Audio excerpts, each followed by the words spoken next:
बिस्मिल्लाह करके स्टार्ट करते हैं। चैप्टर नंबर 2 का वो जो रिमेनिंग पार्ट था हमारा, हम लोगों ने ह्यूमन के बारे में पढ़ा था। याद कीजिए, ह्यूमन के मस्कुलर सिस्टम के बारे में, स्केलेटल सिस्टम, स्मूथ और कार्डियक मसल्स, फिर हमने पढ़ा था कंट्रैक्शन। ह्यूमन के एक्सियल स्केलेटन को हमने पढ़ा, रिब्स, वर्टिब्रल कॉलम, स्टर्नम। आज का मेरा टॉपिक है वो है अपर लिम्ब।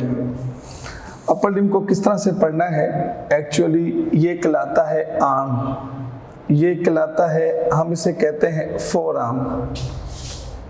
ये रिस्ट और ये रिस्ट है और ये थंब है, ये कहलाती है इनकी फिंगर्स इस तरह से, और ये स्ट्रक्चर है ह्यूमन आर्म का। मैं आपको एरिया डिफाइन करके दे देता हूँ।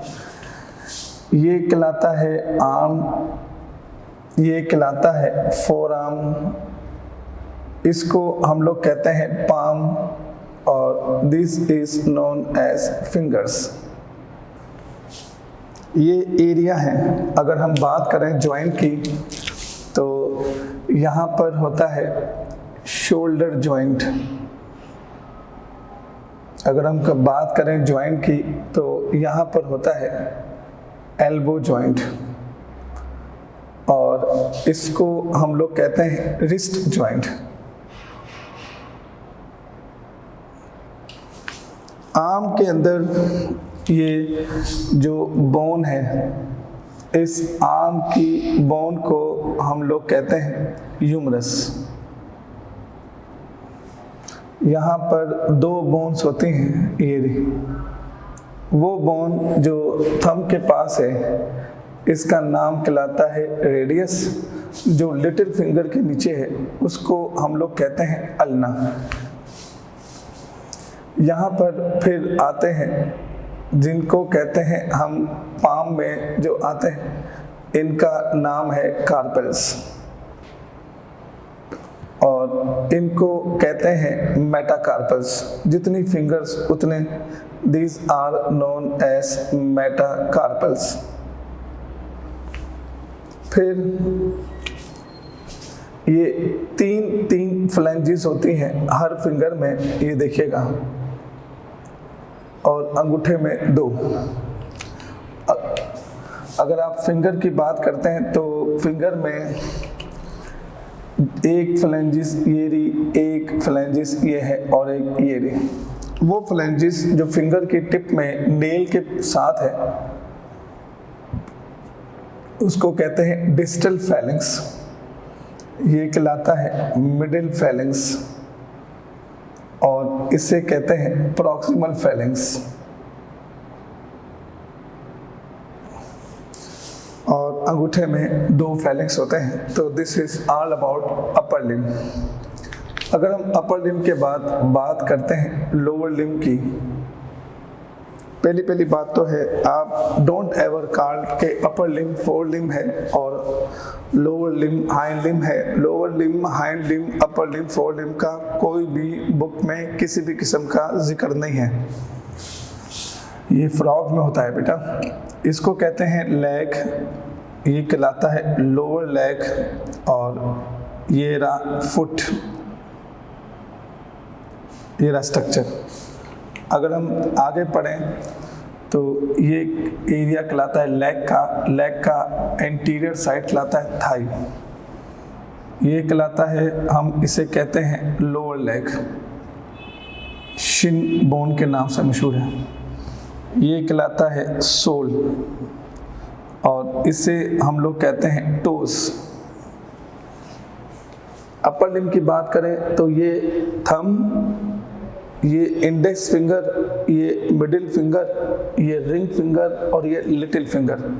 फिर सुनिएगा, index finger, middle finger, ring finger और लिटिल फिंगर, ये इनके एरिया हैं और ये इनके ज्वाइंट हैं। यहाँ पर जो ज्वाइंट होगा इसको हम हिप ज्वाइंट कहते हैं, यहाँ जो ज्वाइंट होगा इसको हम नी ज्वाइंट कहते हैं। This is known as knee joint. और इधर जो ज्वाइंट होगा वो कहलाता है एंकल ज्वाइंट। लेग में जो बोन होती है उस लेग की बोन को कहते हैं फीमर। लोअर लेग में जो बोन होती है उसे हम कहते हैं टिबिया। और एक और बोन है, this is known as fibula. यहाँ पर जो बोन्स होती हैं, याद रखिएगा जो कार्पल्स हैं वो 8 होती हैं और इधर जो टार्सल्स हैं वो 7 होती हैं। फिर टार्सल्स के बाद आता है ये देखिएगा, यहाँ पर टार्सल्स हैं, यहाँ पर जो आता है हम उसे कहते हैं मेटाटार्सल्स। और मेटाटार्सल्स के बाद इन टोस के अंदर भी फ्लैंजेस होते हैं। ज़रा इन टोस को देखिएगा, ये रहा टो, इसमें भी 3 तरह के फ्लैंजेस होंगी। ये रही वो फ्लैंजेस जो टिप के पास है, हम इसको कहते हैं डिस्टल फैलेंक्स। ये कहलाता है मिडिल फैलेंक्स और इसको कहते हैं प्रॉक्सिमल फैलेंक्स। ये रहा मिडिल फैलेंक्स और डिस्टल फैलेंक्स। तो इस तरह से ये अपर लिम्ब और लोअर लिम्ब में मुख्तलिफ जॉइंट्स हैं, मुख्तलिफ बोन्स हैं और मुख्तलिफ इनके स्ट्रक्चर्स हैं। यहाँ पर एक बोन है, इसका जिक्र ज़रूर करूँगा, इसको कहते हैं पटीला बोन, ऑसिफाइड बोन। एक्चुअली ये पटीला बोन लेग और लोअर लेग के रीजन को प्रोटेक्ट करते हैं। फिर ह्यूमन स्केलेटन के बाद जो अहम तरीन टॉपिक आता है उसके बाद हम उसे कहते हैं जॉइंट्स। जॉइंट्स का मतलब होता है द रीजन ऑफ बॉडी जिसमें 2 और मोर बोन्स आपस में कम्युनिकेट करें, 2 और मोर बोन आपस में ज्वाइन हो, उसे हम लोग जॉइंट्स कहते हैं। और जॉइंट्स का मतलब होता है कि वहाँ पर मूवमेंट होगी। ये देखिएगा, इसको आसान सा करते हैं। ये एक बोन है, ये दूसरी बोन है और इसके ऊपर ये स्ट्रक्चर है जिसको बोलते हैं हम जॉइंट। एक्चुअली इनके ऊपर होता है जिसको हम लोग कहते हैं कार्टिलेजिनियस रिम। ये रहा। अब जरा देखते जाइएगा, इसको कहते हैं लिगामेंटस कैप्सूल जॉइंट का। बोन का वो एरिया जो जॉइंट के अंदर है, उस बोन के एरिया को हम लोग कहते हैं आर्टिक्यूलर सरफेस। बोन का वो एरिया जो जॉइंट के अंदर है, इसका नाम है, हम इसे कहते हैं आर्टिकुलर सरफेस। ये कहलाती है साइनोवियल कैविटी। साइनोवियल कैविटी के अंदर होता है साइनोवियल मेम्ब्रेन, और साइनोवियल मेम्ब्रेन में जो सेल हैं हम उन्हें कहते हैं साइनोसाइट्स। ये साइनोसाइट सेल्स साइनोवियल फ्लूइड को सिक्रीशन करते हैं और वो साइनोवियल फ्लूइड जो है वो हेल्प करता है लुब्रिकेशन में। साइनोवियल फ्लूइड सिक्रीशन करता है जो लुब्रिकेशन का काम करता है। साइनोवियल जॉइंट के बाद हम चलते हैं आगे और फिर पढ़ते हैं टाइप्स ऑफ जॉइंट्स। जॉइंट की टाइप्स 2 हैं। एक जॉइंट की टाइप वो है जो कभी मूव नहीं करते, हम उनको कहते हैं इमूवेबल जॉइंट। और एक वो जॉइंट की टाइप है जिसको कहते हैं हम मूवेबल जॉइंट। जो कभी मूव नहीं करते उस जॉइंट को हम लोग कहते हैं फिक्स्ड जॉइंट, और जो मूव करते हैं फिर उसको 2 में डिवाइड करते हैं। एक जिनकी कहलाती है जिनको कहते हैं फ्रीली मूवेबल जॉइंट या लिमिटेड या रिस्ट्रिक्टेड मूवमेंट। ये फ्रीली मूवेबल जॉइंट और restricted movement. Freely movable joint में एक आता है जिसका नाम है हिप जॉइंट, एक आता है जिसको हम लोग कहते हैं शोल्डर जॉइंट। अगर आप लिमिटेड की बात करें तो लिमिटेड में आगे फर्दर डिवीजन है। इनमें कौन कौन से जॉइंट आते हैं? Sliding joint, number 2 gliding joint, number 3 pivot joint, number 4 sliding gliding joint, pivot joint, और नंबर 4 ये वो वाले एक्चुअली जॉइंट होते हैं जिनकी मूवमेंट एक ही डायरेक्शन में होती है। जो मेन चीज़ इसके अंदर है जिसमें हमने पढ़ना है वो कहलाता है fixed joint. Fixed joint means इसको हम कहते हैं it is known as immovable joint. एक बुक में इनका नाम लिखा था it is also known as fibrous joint. Sir ये जॉइंट किस तरह से होते हैं? इसमें स्लाइडिंग ग्लाइडिंग पाइवोट और एक और आता है हिंज जॉइंट। बहरहाल इसको ऑफ करके फिक्स जॉइंट पे आते हैं। ये आपको मिलेंगे joint which is present in cranial bones. ये जॉइंट आपको मिलेंगे स्कल में।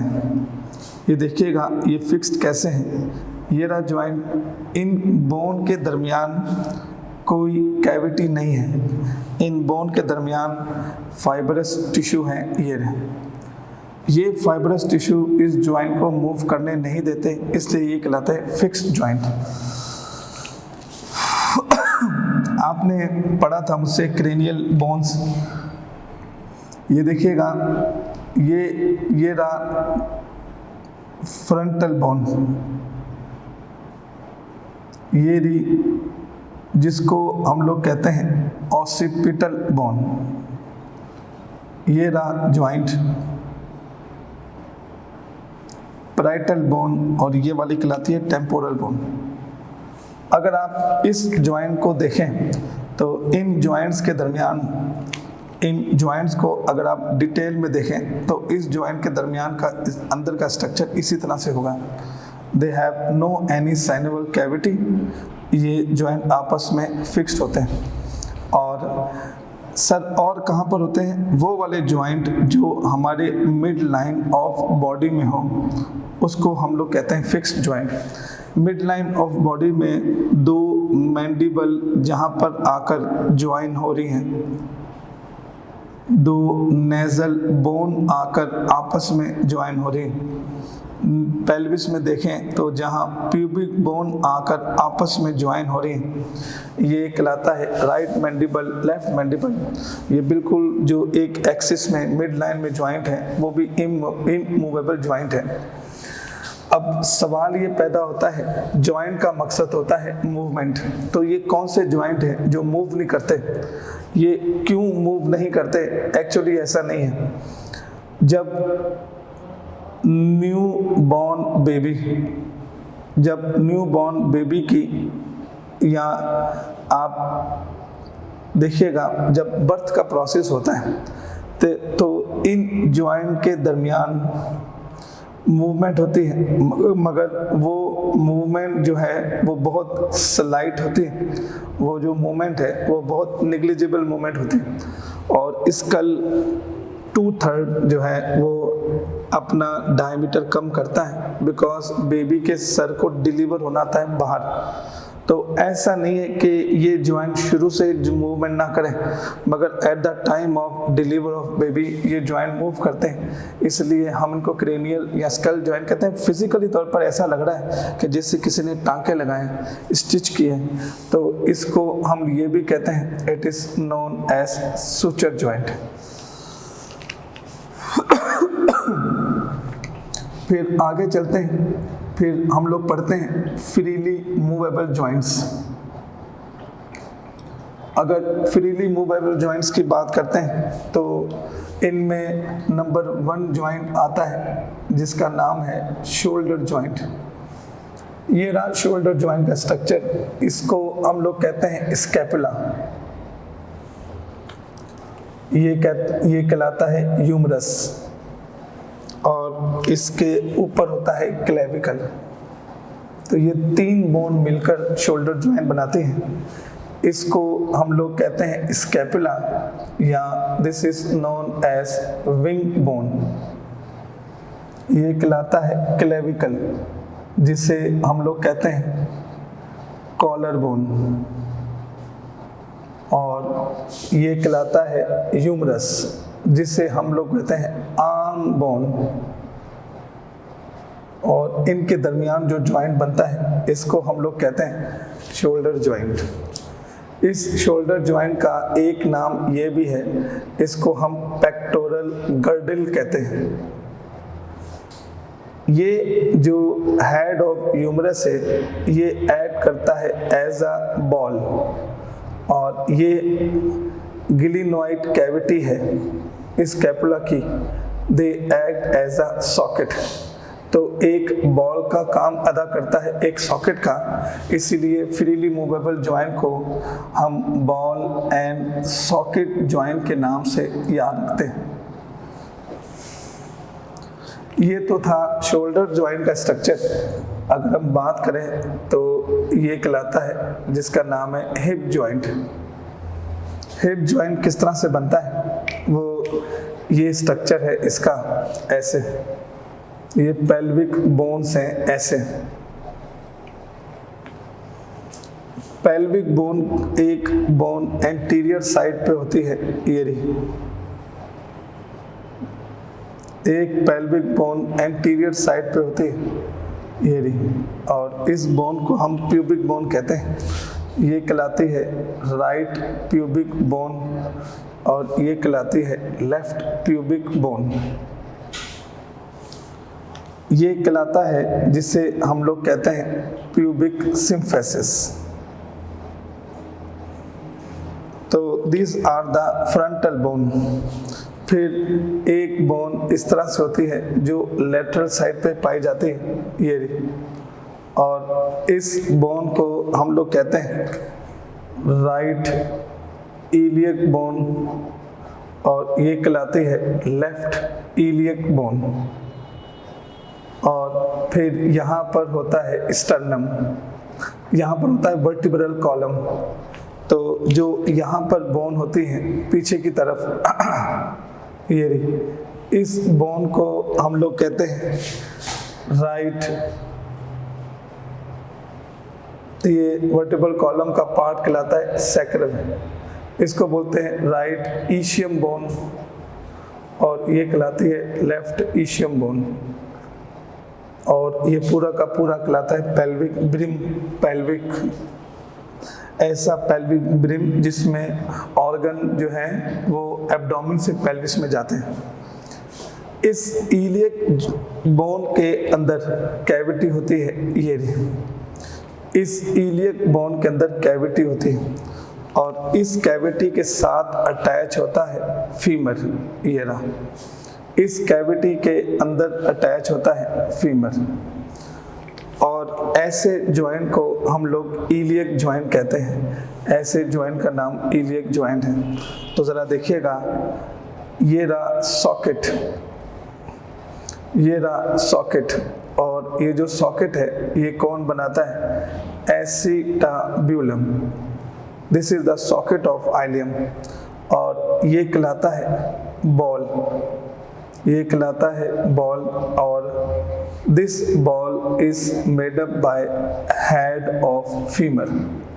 तो ये भी बॉल एंड सॉकेट जॉइंट है। बॉल बनाता है हेड ऑफ फीमर और सॉकेट बनाता है एसिटाब्यूलम ऑफ इलियक बोन। फिर आगे चलते हैं, फिर हम लोग पढ़ते हैं नंबर 1 कहलाता है जिसका नाम है स्लाइडिंग जॉइंट।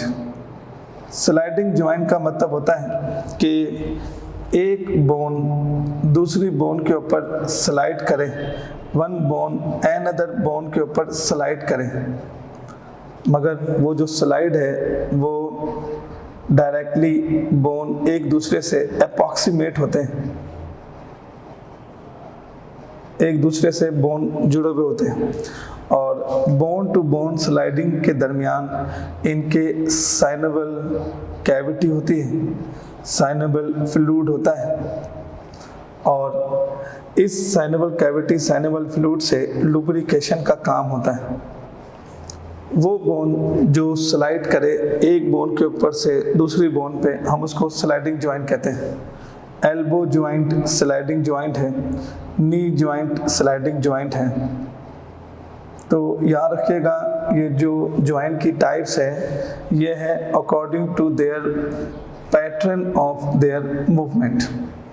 इसी तरीके से अगर हम बात करते हैं ग्लाइडिंग जॉइंट की, तो एक बोन दूसरी बोन के ऊपर ग्लाइड करती है, एक्चुअली वो वर्टिब्रल कॉलम है ये रहा।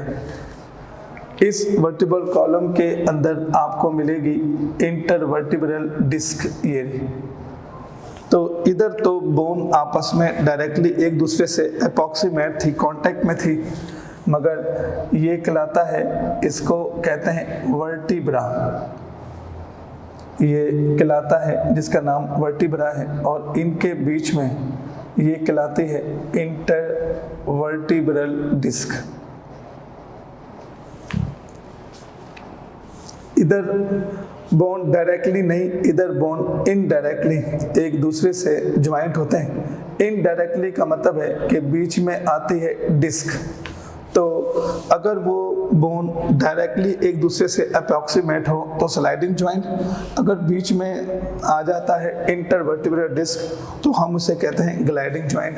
ये देखिएगा, ये रही बोन और ये रहा वर्टिब्रा, ये देखिएगा ये रही बोन वर्टिब्रा, ये रहा इसके अंदर डिफेक्ट, ये है जिसको कहते हैं इंटरवर्टिब्रल डिस्क। तो इसका जॉइंट कुछ इस तरह से बनता है कि एक इंटरवर्टिब्रल डिस्क ये रही और ये रहा जॉइंट, एक इंटरवर्टिब्रल डिस्क ये रही, ये रहा जॉइंट, ये इसकी साइनेबल कैविटी ये इसकी, और बीच में कहलाता है, हम इसे कहते हैं इंटरवर्टिब्रल जॉइंट, इंटरवर्टिब्रल डिस्क। फिर ग्लाइडिंग जॉइंट के बाद नंबर 3 बारी आती है पाइवोट जॉइंट की। पाइवोट जॉइंट का मतलब होता है जिसमें जॉइंट मूवमेंट करे हाफ सर्किल में, जिसमें मूवमेंट करे joint as a twisting movement. जब हम हैंडल को खोलते हैं तो अपनी बोन को ट्विस्ट करते हैं। अब ये जो हम हाथ ट्विस्ट करते हैं, ये हाथ रेडियस अल्ना और ह्यूमरस का है। तो ऐसे जॉइंट जिसके अंदर हम अपने जॉइंट को ट्विस्ट करें उसको कहते हैं पाइवोट जॉइंट। पाइवोट जॉइंट में नी जॉइंट आता है, आप अपनी टांगों को इनवर्ड और आउटवर्ड मूवमेंट करते हैं। इसके अंदर आता है एल्बो जॉइंट, जिसमें अपने हाथ को अंदर की तरफ एन सर्किल करते हैं। फिर पाइवोट जॉइंट के बाद एक और जॉइंट है जिसका नाम है हिंज जॉइंट। हिंज जॉइंट का मतलब होता है जिसमें एक बोन मूव करेगी और दूसरी बोन एक दूसरे से स्टैटिक कंडीशन में रहेगी। ये देखिएगा, ये रहा बोन का हिस्सा, ये रहा बोन का हिस्सा। अब ये बोन मूव करेगी ऊपर और नीचे, मूवेबल, और ये वाला बोन का पार्ट, ये जॉइंट का पार्ट अपनी जगह पे स्टैटिक होगा। इसको हम लोग कहते हैं hinge joint. Sir hinge joint की कोई एग्जांपल? जी हाँ, स्टर्नोकॉस्टल जो जॉइंट है उसको हिंज जॉइंट कहते हैं। ये रहा बीच में जिसको कहते हैं हम स्टर्नम, और इस स्टर्नम से अटैच है रिब्स, ये रहे, और इन रिब्स को कहते हैं कोस्टल कार्टिलेज। ये रही ribs, this ribs is known as costal cartilage. और इनके दरमियान जो जॉइंट होता है, इस जॉइंट को हम लोग कहते हैं हिंज जॉइंट, जिसमें स्टर्नम अपनी जगह पर होती हैं और रिब्स जो हैं वो मूवमेंट करती हैं। फिर जॉइंट्स के बाद हम लोग पढ़ते हैं डिफरेंट हमारी बॉडी के अंदर muscles, and these muscles are divided on the basis of their movement. On the basis of movement muscles divide है। एक muscles को कहते हैं protractor, एक muscles कहलाता है retractor। ऐसा muscles जिसमें जो ऐसा muscles का ग्रुप जो limbs को पुल करें फॉरवर्ड डायरेक्शन में, फॉरवर्ड फ्रॉम द ट्रंक, जो लिम्स को मूव करे आगे की तरफ, वो कहलाता है प्रोटेक्टर। रिट्रैक्टर का मतलब ऐसा मसल्स का ग्रुप जिसमें मसल्स जो है वो लिम्स को पुल करें into the backward direction. Backward direction मतलब बैकवर्ड टू द ट्रंक, उसको कहते हैं रिट्रैक्टर। एक मसल्स होते हैं नंबर 3 जिसको कहते हैं अडक्टर, और एक मसल्स होते हैं जिसको हम लोग कहते हैं अबडक्टर। अडक्टर मसल्स का मतलब होता है ऐसे मसल्स का ग्रुप जो लिम्स को पुल करे टूवर्ड्स द ट्रंक, जो लिम्स को ट्रंक की तरफ खींच के लाए, उसको कहते हैं अडक्टर। अडक्टर का मतलब होता है ये वो मसल्स का ग्रुप है जो लिम्स को पुल करता है अवे फ्रॉम ट्रंक, जो ट्रंक से दूर लेके जाए। इसी तरीके से एक कहलाता है मसल्स जिसको कहते हैं फ्लेक्सर, एक कहलाता है मसल्स जिसका नाम है एक्सटेंसर। वो मसल्स का ग्रुप जो लिम्स के पार्ट को फ्लेक्स करें, लिम्स के पार्ट को फोल्ड करें, जो लिम्स के पार्ट को एक दूसरे के ईच अदर करीब लेकर आए, उसको कहते हैं फ्लेक्सर। ये रहा फ्लेक्सर। और एक्सटेंसर का मतलब होता है ये वो मसल्स का ग्रुप है जो लिम्स को एक्सटेंड करे, ये वो मसल्स का ग्रुप है जो लिम्स के मसल्स को एक दूसरे से दूर लेके जाए, उसको कहते हैं एक्सटेंसर। इसमें एक और आता है जिसको कहते हैं रोटेटर मसल्स। रोटेटर मसल्स का मतलब ऐसे मसल्स जो लिम्स की मूवमेंट कराए इन अ सर्कुलर डायरेक्शन, सर्कमफ्लेक्सर डायरेक्शन, हम इसको कहते हैं रोटेटर। इसी में फिर आता है जिसका नाम है 8 और 9, जिसका नाम है एगोनिस्ट और जिसका नाम है एंटागोनिस्ट मसल्स। एगोनिस्ट मसल्स का मतलब है कि ये वो मसल्स का ग्रुप है जो मूवमेंट के दौरान एक दूसरे की हेल्प करें, एक दूसरे को फैसिलिटेट करें, एक दूसरे मसल्स की हेल्प करें, उसको एगोनिस्ट कहते हैं। एंटागोनिस्ट वो मसल्स का ग्रुप है जो मसल्स की मूवमेंट को एक दूसरे के अगेंस्ट फोर्सफुल तरीके से रोकता है, और एंटागोनिस्ट मसल्स होने चाहिए वरना हमारी बॉडी की मूवमेंट फाइन मूवमेंट नहीं होंगी। तो ये हैं protector, retractor, abductor, flexor, extensor, rotator, agonist. इसमें एक और मसल्स भी आता है और उसको हम लोग कहते हैं मैसीटर मसल्स। मैसीटर मसल्स वो मसल्स होता है जो हमारी चीक्स में होता है, और ये लोअर जॉ जिसका नाम क्या है मैंडिबल, ये मैंडिबल को पुल करता है अपवर्ड, जो हेल्प करते हैं इनटू द मैकेनिकल डाइजेशन में। फिर अगर हम आगे देखें तो पढ़ते हैं मुख्तलिफ कनेक्टिव टिश्यूज। एक कनेक्टिव टिश्यू कहलाता है जिसको हम लोग कहते हैं लिगामेंट, एक कनेक्टिव टिश्यू कहलाता है जिसका नाम है कार्टिलेज, एक कनेक्टिव टिश्यू है जिसको हम लोग कहते हैं टेंडन। अब सर इनमें फर्क क्या है? लिगामेंट उसको कहते हैं ये लॉन्ग एक स्ट्रैप लाइक स्ट्रक्चर है जो बोन टू बोन को आपस में जोड़ता है। ज़्यादातर लिगामेंट जो हैं वो जॉइंट्स के आउटर रिंग के स्ट्रक्चर में पाए जाएंगे। कार्टिलेज किसको बोलते हैं? कार्टिलेज का मतलब होता है it is known as soft bone. Cartilage contains cell जिसको हम लोग कॉन्ड्रोसाइट सेल्स कहते हैं। सॉफ्ट बोन जैसे मिसाल के तौर पर नेजल कार्टिलेज, जैसे मिसाल के तौर पर एयर कार्टिलेज। टेंडन जहाँ पर बोन्स और मसल्स आपस में ज्वाइन हो उस जगह को हम टेंडन कहते हैं। देखिएगा टेंडन किसको कहते हैं, ये स्ट्रक्चर है, यूँ समझ लीजिए बोन का, और ये स्ट्रक्चर है मसल्स का। ये रहे मसल्स। मसल्स के दो एंड होते हैं, एक वो एंड, ये रहा मसल्स, ये मसल्स की बेली। एक वो एंड जो उसका हेड कहलाता है उसको कहते हैं ओरिजिन। एक वो जिसका नाम क्या है, इंसर्शन। एक ओरिजिन एक इंसर्शन। अगर ऐसा मसल्स जिसके ओरिजिन के 2 पॉइंट हों, 2 जगह हों, 2 हेड हों, तो हम उसे कहते हैं बाइसेप मसल्स। ऐसा जिसकी 2 की बजाय 3 हेड हों, ये रहे, तो हम उसे कहते हैं it is known as tricep muscles. तो एक कहलाता है बाइसेप, एक कहलाता है tricep muscles. Sir bicep muscles कौन सा होता है? बाइसेप मसल्स ये वाले होते हैं। ये बाइसेप मसल्स की निशानी ये है कि ये देखिएगा, ये रहा, हम इसे कहते हैं ह्यूमरस। ये रहा स्कैपुला, और इसके ऊपर है क्लेविकल। एक हेड यहाँ से निकलेगा, एक हेड स्कैपुला से निकलेगा, और वो मसल्स जाकर इधर अटैच होगा। तो ऐसा मसल्स जिसके 2 हेड हो वो बाइसेप है।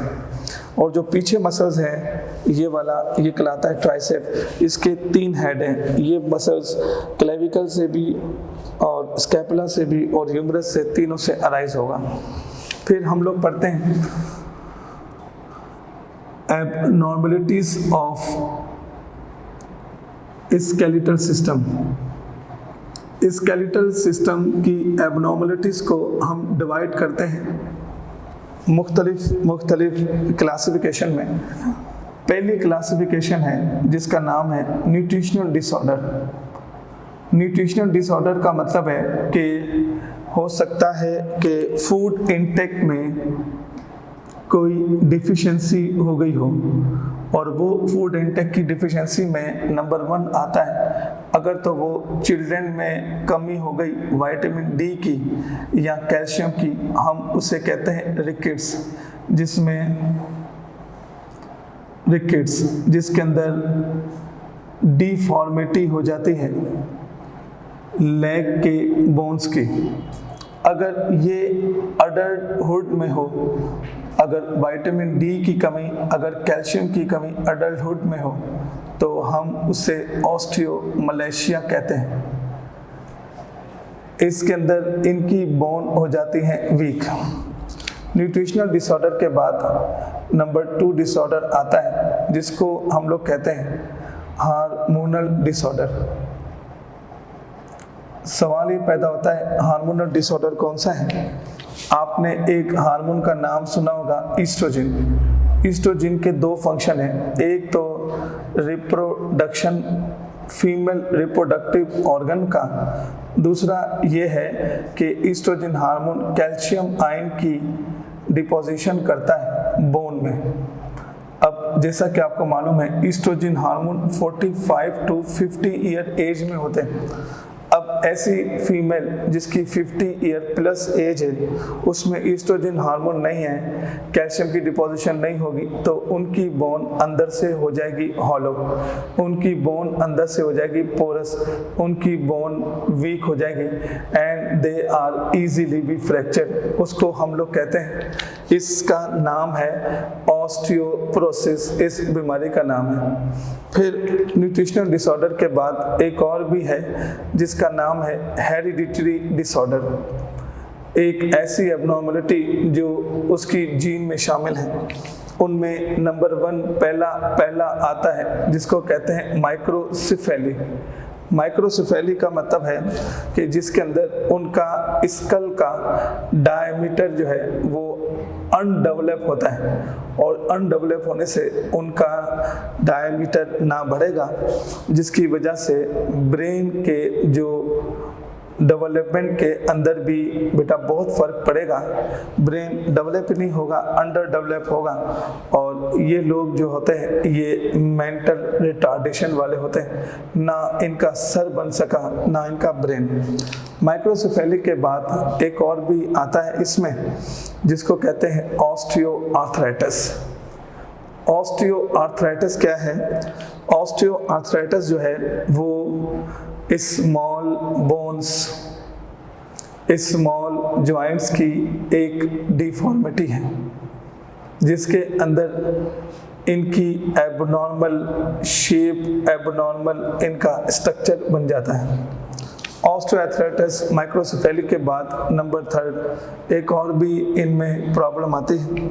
और एक्चुअली क्या होता है कि हेरिडिटरी डिसऑर्डर के अंदर हम लोग पढ़ते हैं, पहले हम कर लेते हैं ट्रॉमेटिक डिसऑर्डर, ट्रॉमेटिक इंजरीज।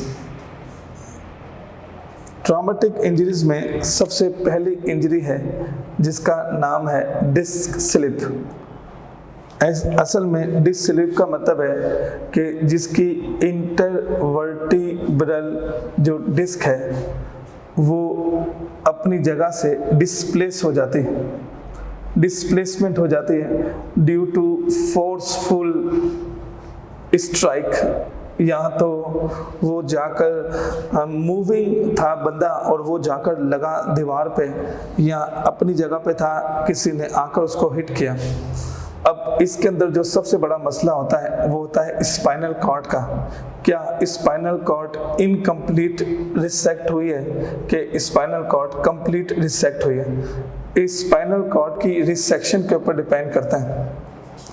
अगर इनकम्प्लीट हुई है तो इसकी रिकवरी बाकी हो सकती है, मगर अगर कंप्लीट हो गया तो नीचे वाला पूरा हिस्सा उनका पैरालाइज हो जाएगा। डिस्क स्लिप में ये भी कभी कभी होता है कि डिस्क स्लिप में सर्वाइकल वर्टिब्रा इन्वॉल्व होता है ज़्यादा, क्योंकि उसका जो डिस्क है वो नैरो होते हैं। नंबर 2 फिर हम उसको कहते हैं स्पॉन्डाइलोसिस। मैं आपको यही बता रहा था कि स्पॉन्डाइलोसिस जो है this is the form of disc slip. अगर स्पॉन्डाइलोसिस, अगर डिस्क स्लिप नेक में, नेक के वर्टिब्रल कॉलम में हो, जिसको हम लोग कहते हैं सर्वाइकल वर्टिब्रा में हो, तो उससे बहुत सारी स्पाइनल नर्व्स, उससे बहुत सारी मोटर नर्व जो है वो मुतासिर होती है। और उसको अपर लिम्ब में अगर है तो अपर लिम्ब में और शोल्डर में मुसलसल पेन होगा। तो स्पॉन्डाइलोसिस का मतलब होता है कि जब डिस्क स्लिप का प्रोसेस जो है वो सर्वाइकल वर्टिब्रा में हो। नंबर 3 एक और भी इसमें आता है जिसको हम लोग कहते हैं शियाटिका। शियाटिका का मतलब है, शियाटिका कहलाती है the mother nerve of lower limb, और वो शियाटिक नर्व है। ये शियाटिक नर्व जो है वो निकलती है सैक्रल वर्टिब्रा से। हो सकता है एक्सीडेंट की वजह से ये शियाटिक नर्व इंजर्ड हो गई हो, ये शियाटिक नर्व हो सकता है एक्सीडेंट की वजह से डैमेज हो गई हो, और इस शियाटिक नर्व की वजह से पेनफुल स्टिमुलाई होते हैं लोअर लिम्ब में। ये उन लोगों को भी होते हैं जिनकी जॉब होती है लॉन्ग स्टैंडिंग, वो कई घंटों खड़े रहते हैं, उनमें भी शियाटिका का पेन होता है। ऐसा पेन जो शियाटिक नर्व की कंपैरिजन से हो। शियाटिक नर्व वो नर्व है जो लोअर लिम्ब को सप्लाई करती है ब्लड, और इसमें गलत इंजेक्शन लगने की वजह से हिप बोन में शियाटिक नर्व के इंजरी के चांसेस हो सकते हैं। नंबर 4 फिर इसको कहते हैं हम आर्थराइटिस। आर्थराइटिस एक ऐसी बीमारी है, येरी बोन, और बोन के ऊपर, जैसा कि आपको मालूम है, बोन के ऊपर होता है जो उसको मूवमेंट में हेल्प देता है। This cartilage is soft in nature, this cartilage in smooth in nature and they help to movement. अब आर्थराइटिस किसको होता है? एक ही जगह पर मल्टीपल इंजरी हो जाए एक ही ज्वाइंट पे, एक ही जॉइंट पे बहुत सारी इंजरी हो गई या कोई वायरस का इन्फेक्शन हो गया। अब क्या होता है कि मल्टीपल इंजरी हो, कि वायरल इन्फेक्शन हो, वो जो कार्टिलेज है they become hard, the cartilage become tough, the cartilage become strong, और वही कार्टिलेज जो मूवमेंट में हेल्प कर रहा था वो मूवमेंट रिस्ट्रिक्ट करेगा। अब आप मुझे बताएं, जब ज़बरदस्ती मूवमेंट होगी जॉइंट पे तो joint become painful, the joint become swollen, joint क्या हो जाएगा, जॉइंट पेनफुल हो जाएगा, जॉइंट में एडिमा होगा, जॉइंट का कलर रेड हो जाएगा, द जॉइंट बिकम हॉट। इस hotness, redness, oedema, pain of joint को हम लोग क्या कहते हैं, आर्थराइटिस। और arthritis is also known as degenerative changes, degenerative disease. तो ट्रॉमेटिक इंजरी में डिस्क स्लिप है, स्पॉन्डिलोलाइसिस है, सियाटिका है और आर्थराइटिस है। हम नंबर 3 बात कर रहे थे तो वो कहलाता है क्लेफ्ट लिप, वो कहलाता है क्लेफ्ट पैलेट। एक ऐसी बीमारी जिसके अंदर अंडर डेवलपमेंट हो जाए, ना लिप इनकम्प्लीट और पैलेट इनकम्प्लीट मिले, मेल फ्यूजन हो, उसको हम लोग कहते हैं बेटा क्लेफ्ट पैलेट, क्लेफ्ट लिप। इसके बाद लोकोमोशन इन प्रोटोजोआ है, वो मैं आप लोगों को प्रोटोजोआ फाइलम में पढ़ा चुका हूँ, याद कीजिए। एमोबा की सोल जेल हाइपोथेसिस पढ़ी थी हमने, क्लास सीलिया में सीलिएटा पढ़ा था, सूडोपोडिया में एमोबा।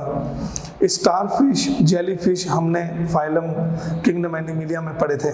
तो हमारे पास टाइम कम है, ये सारी चीज़ें हमने रिपीट कर ली हैं, तो आज जो है ये चैप्टर नंबर 2 को ऑफ करते हैं। Thank you very much.